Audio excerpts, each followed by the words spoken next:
Praise the Lord. വേഗം വരുന്നവനായ നമ്മുടെ കർത്താവായ യേശുക്രിസ്തുവിൻ്റെ നാമത്തിൽ എൻ്റെ സ്നേഹവന്ദനങ്ങളെ ഞാൻ അറിയിക്കുന്നു. മത്തായി സുവിശേഷം 13-ാം അധ്യായം 17-ാം വാക്യം, ഏറിയ പ്രവാചകന്മാരും നീതിമാന്മാരും നിങ്ങൾ കാണുന്നത് കാണുവാൻ ആഗ്രഹിച്ചിട്ടും കണ്ടില്ല, നിങ്ങൾ കേൾക്കുന്നത് കേൾപ്പാൻ ആഗ്രഹിച്ചിട്ടും കേട്ടില്ല എന്ന് ഞാൻ സത്യമായി നിങ്ങളോട് പറയുന്നു. ഹല്ലേലൂയ. ഈ തലമുറയെ നോക്കി പരിശുദ്ധാത്മാവ് പറയുന്ന ഏറ്റവും ശക്തമായിട്ടുള്ളൊരു ദൂതത്രേ ഈ ഒരു വാക്യം.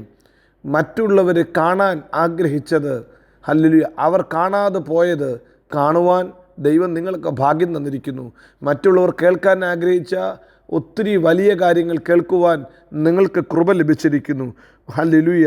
ഈ ഒരു വാക്യത്തിൽ നിന്ന് പരിശുദ്ധാത്മാവ് ഒന്നാമതായി നമ്മളോട് പറയുന്നു, നിങ്ങൾ കർത്താവിന് ഏറ്റവും പ്രിയപ്പെട്ടവരാ. ഹല്ലേലൂയ. എന്താ അത് പറയാൻ കാരണം? ഹല്ലേലൂയ.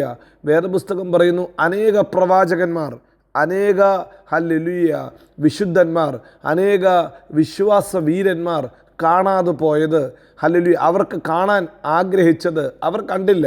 എന്നാൽ ഈ തലമുറയിൽ കാണുവാനും കേൾക്കുവാനും ദൈവം നിങ്ങളെ തിരഞ്ഞെടുത്തു. ഹല്ലേലൂയ. അത് നിങ്ങളുടെ കഴിവ് കൊണ്ടല്ല. ഹല്ലേലൂയ. വേദപുസ്തകത്തിൽ നാം ഇങ്ങനെ വായിക്കുന്നു, hallelujah, you are favoured, you are favoured. Hallelujah. ദൈവത്താൽ കൃപ ലഭിച്ചിരിക്കുന്നു. ദൈവത്തിൻ്റെ വലിയ അനുകമ്പ, മനസ്സലിവ് നിങ്ങളിലേക്ക് വന്നിരിക്കുന്നു.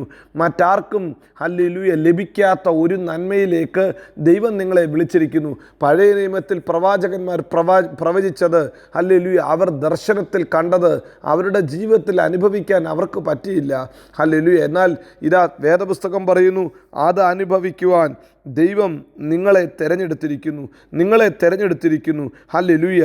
ഇന്ന് രാവിലെയും ഈ വചനം കേൾക്കുന്ന കർത്താവിൻ്റെ പ്രിയ പൈതലേ, ഹല്ലേലൂയ, പരിശുദ്ധാത്മാവ് നിങ്ങളോട് പറയും, നിങ്ങൾ ദൈവത്തിന് ഏറ്റവും പ്രിയപ്പെട്ടവരാ, നിങ്ങൾ ഏറ്റവും വിലയേറിയവരാ, നിങ്ങൾ പ്രത്യേക ജാതിയാ, നിങ്ങൾ തിരഞ്ഞെടുക്കപ്പെട്ട ഒരു കൂട്ടമാ. കർത്താവിൻ്റെ പിന്നാലെ വന്ന ശിഷ്യന്മാരോടാണ് കർത്താവ് ഈ ദൂത് പറയുന്നത്. കർത്താവിനെ ഫോളോ ചെയ്യുന്ന, കർത്താവിൻ്റെ വചനം കേൾക്കുന്ന ശിഷ്യഗണത്തോട് ദൈവം ഇത് പറയുന്നു, നിങ്ങൾ പ്രിയപ്പെട്ടവരാ. ഇന്ന് പകൽക്കാലവും യേശുവിനെ അപ്പാ എന്ന് വിളിക്കുന്ന പ്രിയ മക്കളാണോ നിങ്ങൾ? നിങ്ങളോടാ പരിശുദ്ധാത്മാവ് പറയുന്നത്. കഴിഞ്ഞ തലമുറകൾ കാണാൻ കഴിയാത്തത്, കഴിഞ്ഞ ഹല്ലേലൂയ ഹല്ലേലൂയ വലിയ അഭിഷിക്തന്മാർ കാണാൻ കഴിയാത്തത് കാണുവാൻ, കേൾക്കുവാൻ ദൈവം നിങ്ങളെ തിരഞ്ഞെടുത്തിരിക്കുന്നു. കർത്താവിൻ്റെ വചനം കേൾക്കുന്ന, കർത്താവിൻ്റെ കൂടെ വസിക്കുന്ന, കർത്താവിനെ അനുസരിക്കുന്ന ഒരു കൂട്ടം ജനത്തോട് ദൈവം പറയുന്നു, ഹല്ലേലൂയ, ഒത്തിരി പ്രവാചകന്മാർ നിങ്ങൾക്ക് മുമ്പുണ്ടായിരുന്നു, ഒത്തിരി പേര് ഈ ഭൂമിയിൽ ജീവിച്ചിരുന്നു, ഒത്തിരി പേരെ കർത്താവ് കരങ്ങളിൽ എടുത്ത് ഉപയോഗിച്ചു. എന്നാൽ അവർക്കാർക്കും ലഭിക്കാത്ത ഒരു കരുണ, ഹല്ലേലൂയ, ഒരു ദൈവത്തിൻ്റെ ഫേവർ നിങ്ങളുടെ ജീവിതത്തിൽ കടന്നു വന്നിരിക്കുന്നുവെന്ന് ദൈവം ഒന്നാമതായി പറയുന്നു. ഈ രാവിലെ വചനം കേൾക്കുന്ന ദൈവ പൈതലേ, നീ ദൈവത്തിൻ്റെ ഫേവറിലാണ് ജീവിക്കുന്നത്. നീ ദൈവത്തിൻ്റെ ഫേവറിലാണോ? മറ്റാരും കാണാത്ത നന്മ നിൻ്റെ ജീവിതത്തിൽ നീ കാണും. മറ്റാരും കേൾക്കാത്ത ദൈവിക വെളിപ്പാടുകളെ നിൻ്റെ കാതുകൾ കേൾക്കും. എത്ര പേരത് നന്ദി പറഞ്ഞ് ദൈവത്തിന് സ്തോത്രം ചെയ്യും. 2, ഹല്ലേലൂയ, ഈ ഒരു വാക്യം പരിശുദ്ധാത്മാവ് ഹല്ലേലൂയ നമ്മളോട് സംസാരിക്കുമ്പോൾ കർത്താവ് ഒരു കാര്യം പറയുന്നു, കഴിഞ്ഞ നാളുകളിൽ പ്രവചിച്ചതിൻ്റെ ഫുൾഫിൽമെൻറ്റാ ഈ തലമുറയിലൂടെ ദൈവം ചെയ്തത്. അതിൻ്റെ അർത്ഥം ദൈവം വാഗ്ദത്തങ്ങളെ നിവർത്തിക്കുന്ന ദൈവമാണ്. 1 പത്രോസ് 1-ാം അധ്യായം 10 മുതൽ 12 വരെയുള്ള വാക്യങ്ങൾ വായിക്കുമ്പോൾ ഹല്ലേലൂയ, പ്രവാചകന്മാർ ഇതിനെക്കുറിച്ച് ഇങ്ങനെ പറയുന്നു, നിങ്ങൾക്ക് വരുവാനിരിക്കുന്ന കൃപയെക്കുറിച്ച് പ്രവചിച്ച പ്രവാചകന്മാർ ഈ രക്ഷയെ ആരാഞ്ഞ് അന്വേഷിച്ച് വരുന്നു. ഹല്ലേലൂയ. അവർ തങ്ങൾക്ക് പിന്നിൽ വരാൻ പോകുന്ന മഹത്വത്തെക്കുറിച്ച്, പിന്നിൽ വരാൻ പോകുന്ന ദൈവത്തിൻ്റെ പ്രവൃത്തികളെക്കുറിച്ച് ഹല്ലേലൂയ പ്രവചിക്കുക മാത്രമല്ല, അതിലേക്ക് ശ്രദ്ധയോടെ അവർ നോക്കിക്കൊണ്ടിരുന്നു, അവർ കാത്തിരുന്നു. സ്വർഗത്തിലെ ദൂതന്മാർ കുനിഞ്ഞു നോക്കുന്നു എന്ന വേദപുസ്തകം പറയുന്നത്. ഹല്ലേലൂയ. ഇത് ആരെക്കുറിച്ചാണ്, ഏത് തലമുറയെക്കുറിച്ചാണ് പ്രവചിക്കുന്നതെന്ന് അവർക്ക് തന്നെ അറിയത്തില്ലായിരുന്നു. അവർ കാത്തിരുന്നു. അങ്ങനെയെങ്കിൽ ഇന്ന് പകൽക്കാലം പരിശുദ്ധാത്മാവ് നമ്മെ ഓർമ്മപ്പെടുത്തുന്നു, അനേകർ പ്രവചിച്ചതിൻ്റെ പ്രവചന നിവർത്തി ഈ കാലഘട്ടങ്ങളിൽ സംഭവിക്കുന്നു. ഇത് പ്രവചനത്തിൻ്റെ നിവർത്തിയുടെ കാലഘട്ടമാണ്. പാട്ടുകാരൻ പറയുന്നത് പോലെ ഇത് വാഗ്ദത്തങ്ങളുടെ സമയമാണ്, മഹത്വം വെളിപ്പെടുന്ന ഒരു കാലഘട്ടമാണ്. കഴിഞ്ഞ നാളുകളിൽ അനേകർ പ്രവചിച്ചത് നിൻ്റെ കുടുംബത്തിനകത്താണ് വെളിപ്പെടുന്നത്, നിൻ്റെ തലമുറയിലാണ് വെളിപ്പെടുന്നത്. ഹല്ലേലൂയ. ഇത് അതിൻ്റെ സീസണാണ്, ഇത് അതിൻ്റെ സ്ഥലമാണ്, ഇത് അതിൻ്റെ വ്യക്തിയാണ്. നിങ്ങളൊന്ന് ഒന്ന് ഏറ്റു പറയാൻ പറ്റുമോ? എന്നെക്കുറിച്ചാണ് പ്രവചിച്ചത്. ഇതിനു മുമ്പ് സംഭവിച്ചതൊക്കെയും എനിക്ക് ദൃഷ്ടാന്തത്തിന് വേണ്ടി, എനിക്ക് ബുദ്ധി ഉപദേശത്തിന് വേണ്ടി പരിശുദ്ധാത്മാവ് ചെയ്തു.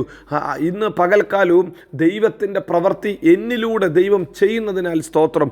ഇത് ഹല്ലേലൂയ പ്രവചനത്തിൻ്റെ കാലഘട്ടമാണ്, പ്രവചന നിവൃത്തിയുടെ കാലഘട്ടമാണ്, ദൂതന്മാർ കുനിഞ്ഞു നോക്കുന്നൊരു കാലഘട്ടമാണ്. ഹല്ലേലൂയ അനേകർ പ്രവചിച്ചതിൻ്റെ ഫുൾഫിൽമെൻറ്റ് പ്രിയ ദൈവ പൈതലേ നിൻ്റെ ജീവിതത്തിൽ ചെയ്യാൻ എൻ്റെ കർത്താവ് വിശ്വസ്തനാ. ഹല്ലേലൂയ.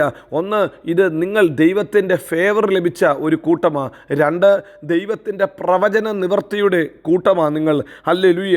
വേദപുസ്തകത്തിൽ ഇങ്ങനെ വചനം ഉപയോഗിക്കുന്നത് ഹല്ലേലൂയ മിറക്കിളും റെവലേഷനും അത്ഭുതങ്ങളും വെളിപ്പാടുകളും നിങ്ങളുടെ തലമുറയിലാണ് ദൈവം ചെയ്യുന്നത്. ഇതാ മൂന്നാമതായി ഹല്ലേലൂയ ഈ ഒരു വാക്യത്തിൽ കൂടെ ഒരു കാര്യം കൂടെ ഞാൻ ഉറപ്പിച്ച് വിളിച്ചു പറയട്ടെ. ദൈവത്തിന് നിങ്ങളെക്കുറിച്ചുള്ള പദ്ധതി വലിയ പദ്ധതിയാണ്. കഴിഞ്ഞ തലമുറ കണ്ടിട്ടില്ലാത്ത, കഴിഞ്ഞ തലമുറയ്ക്ക് ചിന്തിക്കാൻ പറ്റാത്ത ദൈവ പദ്ധതി ദൈവത്തിന് നിങ്ങളെക്കുറിച്ചുണ്ട്. ഈ അന്ത്യകാലത്ത് കർത്താവിൻ്റെ മഹത്വം വെളിപ്പെടുത്തുവാൻ കർത്താവ് ഉപയോഗിക്കുന്ന പാത്രങ്ങളാണ് നിങ്ങൾ. അതുകൊണ്ടാണ് ദൂതന്മാർ നിങ്ങളെ കുനിഞ്ഞു നോക്കുന്നത്. അതുകൊണ്ടാണ് ദൈവത്തിൻ്റെ പ്രവൃത്തിക്ക് വേണ്ടി ദൈവം നിങ്ങളെ ഉപയോഗിക്കുന്നത്. അതുകൊണ്ടാണ് ഇന്ന് പകൽക്കാലവും വചനം നിങ്ങളുടെ കാതിലെത്തുന്നത്. ഈ പകൽക്കാലം നമുക്ക് ദൈവത്തെ സ്തുതിച്ചുകൊണ്ട് പറയാം, കർത്താവേ ഹല്ലേലൂയ. ഏറിയ പ്രവാചകന്മാർ, നീതിമാന്മാർ കാണുന്നത് ഹല്ലേലൂയ ഇന്ന് കാണുന്നത് പോലെ കാണുവാൻ ആഗ്രഹിച്ചു. എന്നാൽ അവർ കാണാത്ത വലിയ അത്ഭുതങ്ങളെ കാണുവാൻ എൻ്റെ കണ്ണിനെ നീ ഒരുക്കിയതിനാൽ സ്തോത്രം. കർത്താവേ, ഒത്തിരി പ്രവാചകന്മാർ കേൾക്കുവാൻ ശ്രമിച്ച ദൈവിക വെളിപ്പാടുകളെ എനിക്ക് കേൾക്കുവാൻ, എനിക്ക് മനസ്സിലാക്കുവാൻ ദൈവം തന്ന കൃപയ്ക്കായി സ്തോത്രം. ഇന്ന് പകൽക്കാലം നന്ദി പറയുമോ? ദൈവത്തെ ഒന്ന് സ്തുതിക്കുമോ? നമ്മുടെ ദൈവം വിശ്വസ്തനാ. അത്ഭുതങ്ങളാലും വെളിപ്പാടുകളാലും നിങ്ങളെ എല്ലായിടത്തും എല്ലായ്പ്പോഴും ക്രിസ്തയേശുവിൽ അവൻ ജയോത്സവമാക്കി നടത്തും. God bless you. Amin, Amin.